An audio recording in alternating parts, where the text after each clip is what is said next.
Bonjour, je suis ravie de vous retrouver sur Les Murs et moi pour cette nouvelle animation. Aujourd'hui, je vous propose ma sélection des meilleurs livres de développement personnel pour apprendre à vendre du service tout en étant des vendeurs heureux. Ces livres ont été en fait pour moi déterminants et je voulais les partager avec vous. Je ne vais pas vous faire des résumés détaillés de ces ouvrages, mais plutôt faire ressortir les concepts qui vont vous aider dans votre entreprise de service, si bien sûr vous en suivez les principes. Si vous souhaitez aller plus loin, je vous invite à regarder les excellentes vidéos de mes chaînes préférées, avec Vanak et Prendre sa vie en main, ou Mind Parachute, ou encore Mind Biscuit. Et bien sûr, allez consulter les excellentes analyses de l'incontournable Olivier Roland et son blog Des livres pour changer de vie. Vous trouverez les liens correspondants sous cette vidéo. Le premier livre que j'ai sélectionné pour vous est Le plus grand vendeur du monde de Og Mandino.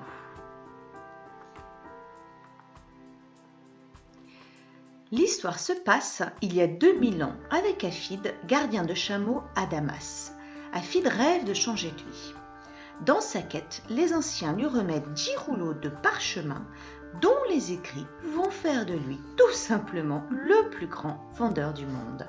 La lecture du livre vous révélera ses 10 secrets, mais voici ce qui vous servira essentiellement pour vendre du service. Le premier enseignement de ces parchemins concerne les habitudes qui vous mèneront jusqu'au succès. Comment planifier, comment s'organiser pour être sûr d'atteindre ses objectifs.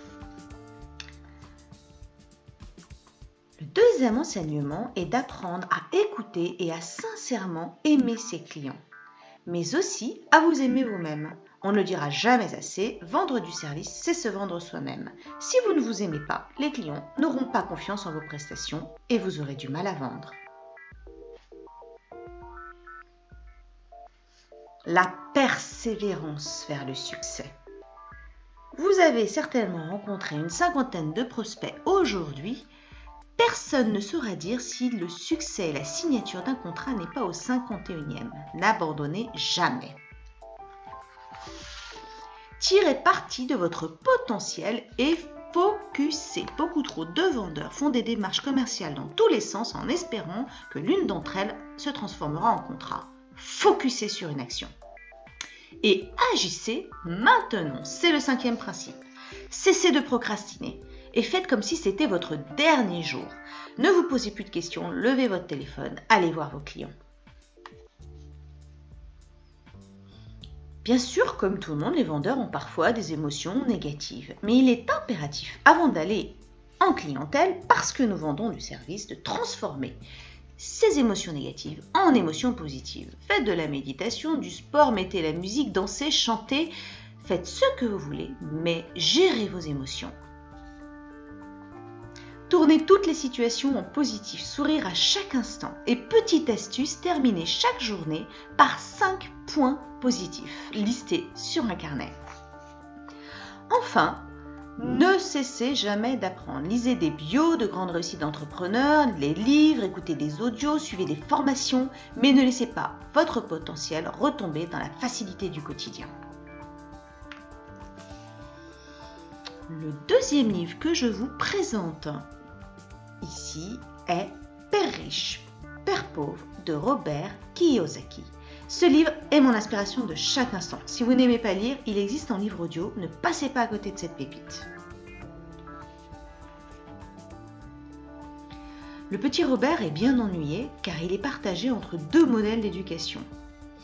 Celui de son père riche qui est en fait le père de son meilleur ami Mike, à la tête de nombreuses entreprises mais pas beaucoup de diplômes, et celui de son père dit pauvre qui est en fait son père biologique, titulaire d'un doctorat, très cultivé mais pas un sou en poche. Son père biologique pense qu'il n'a pas les moyens de s'offrir ce qu'il veut, alors que son père riche dit qu'il faut se donner les moyens d'obtenir ce que l'on veut.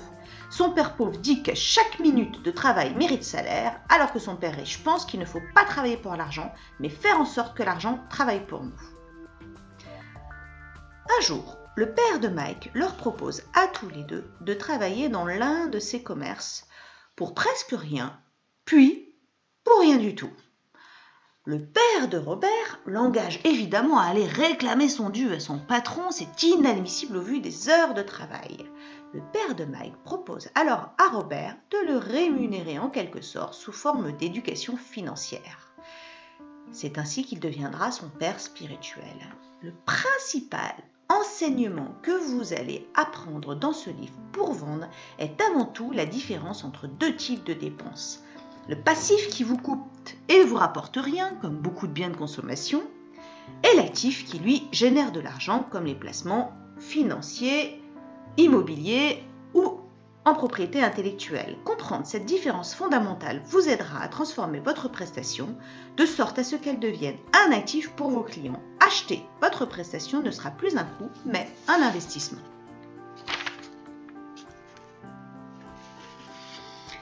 Le deuxième enseignement de cet ouvrage est d'arrêter de nous plaindre. L'État, les impôts, la crise, le patron, mon histoire, ma famille, stop! Utilisez votre cerveau pour créer de la valeur. Le petit Robert va devoir redoubler d'ingéniosité pour créer des flux financiers alors même que son premier emploi n'est pas rémunéré. Être inventif active votre cerveau en mode solution et les idées émergent ensuite les unes après les autres. Enfin, dans cet ouvrage et à l'image du plus grand vendeur du monde, le livre nous engage à agir sans nous laisser envahir par nos peurs, nos doutes, nos colères parfois, et ce qui fait que nous hésitons à passer à l'action. Cessez ces discussions intérieures. Il y a une méthode radicale pour cela. Arrachez le pansement d'un coup sec. Et, bien sûr, passez à l'action en cessant de vous interroger à tout va.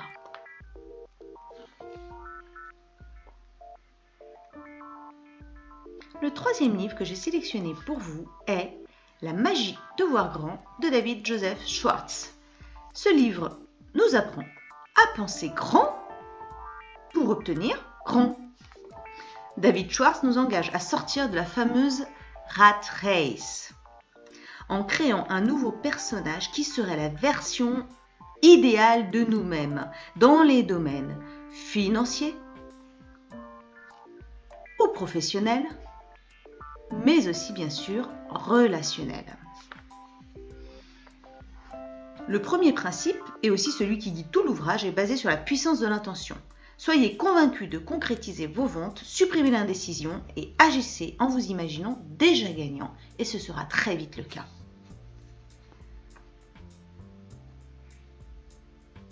Le deuxième principe est de réfléchir et de se préparer avant chaque action commerciale et décision stratégique. Passez désormais plus de temps à penser à vos objectifs qu'à préparer votre tenue pour la journée. Troisième principe est de mettre le développement personnel au service de votre business et c'est exactement ce que vous faites aujourd'hui en regardant cette vidéo. Méditation, sport, lecture, toutes les activités qui vous permettront de vous recentrer sur vos valeurs vous aideront dans votre démarche commerciale. Enfin, cherchez à comprendre et à valoriser vos clients le plus sincèrement possible et sans aucune hypocrisie intéressée. Il s'agit là du quatrième principe. Soyez toujours énergique et positif. Vous serez un rayon de soleil dans la journée de vos clients. Le sixième et dernier principe de ce livre vous apprend que vous vendez du service. Vous devez donc mettre en priorité la qualité de votre prestation et son adéquation aux besoins de votre client. Ne pensez plus argent d'abord. Enfin, le dernier livre que j'ai sélectionné est l'un des ouvrages de Stephen Covey, Les 7 habitudes de ceux qui réalisent tout ce qu'ils entreprennent. De tous les livres que je vous présente aujourd'hui, c'est certainement celui qui s'adresse le plus à ceux qui ont une entreprise de service. Nous avons en effet tous notre propre histoire, notre propre éducation qui nous a inculqué ce qui était convenable de ce qui ne l'était pas. Nous croisons également des personnes toxiques dans notre famille, amis et collègues. Avec cet environnement, certains traversent l'ensemble de leur vie avec énormément de difficultés et en perdant complètement de vue leurs objectifs de vie. Et puis il y a d'autres personnes qui mettent en place des habitudes positives qui les rendent efficaces et heureux. Stephen Covey homme d'affaires reconnu et grand conférencier, a choisi lui d'observer et de répertorier avec une méthodologie quasi scientifique les habitudes des gens heureux et efficaces pour nous les livrer dans ce livre. Je lui rends hommage au passage puisque ce livre fut son dernier ouvrage. Il est décédé dans un accident de vélo la même année. Actif jusqu'au bout, Stéphane. La première habitude des gens heureux et efficaces est de cesser d'être réactif et de subir tout ce qui vous arrive comme une fatalité. La malchance n'existe pas. Soyez proactif et décidez de ne plus vous attarder sur ce qui n'est pas grave ou sur ce sur quoi vous n'avez aucune influence. Concentrez-vous sur des actions positives. La seconde habitude est de ne jamais plus faire aucune démarche commerciale sans avoir au préalable en tête votre objectif, mais aussi le chemin pour y parvenir. La troisième habitude est très importante, c'est d'apprendre à ajuster sans cesse vos actions en phase avec vos priorités. L'auteur nous rappelle ici la matrice d'Eisenhower qui nous propose de gérer nos actions en les déléguant lorsqu'elles sont certes urgentes mais pas importantes. En les éliminant purement et simplement lorsqu'elles sont ni urgentes ni importantes et pourtant elles représentent plus de 50% de nos activités quotidiennes. En planifiant ce qui n'est pas urgent mais qui est pourtant important. Et enfin, en faisant en priorité ce qui est urgent et important. Cette matrice paraît évidente et pourtant on ne fait pas du tout les actions dans ce sens-là au quotidien. Checkez régulièrement votre agenda et vos objectifs pour vous assurer que vous êtes sur le bon chemin. La quatrième habitude est de ne jamais conclure une vente sur une inégalité. Vous devez toujours vous assurer que vos contrats offrent un équilibre gagnant-gagnant avec votre client. N'oubliez pas que la vente de services est dépendante de votre réputation et de votre capacité à fidéliser vos clients.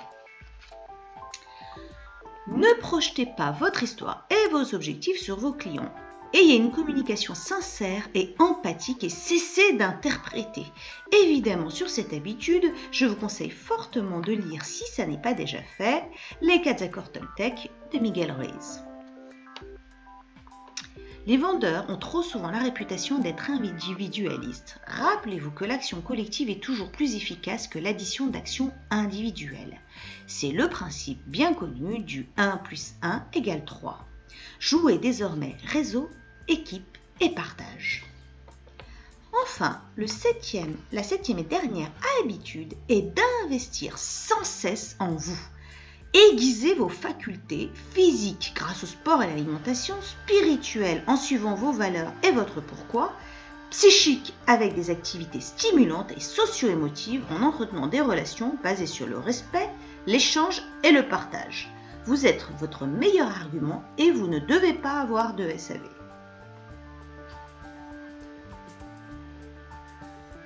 Si vous avez aimé cette vidéo, alors vous pouvez vous abonner juste au-dessous. Également sur mon site internet lesmuretmoi.com et bien sûr sur les réseaux sociaux. Je vous remercie pour votre écoute et vous dis à très bientôt pour une prochaine vidéo.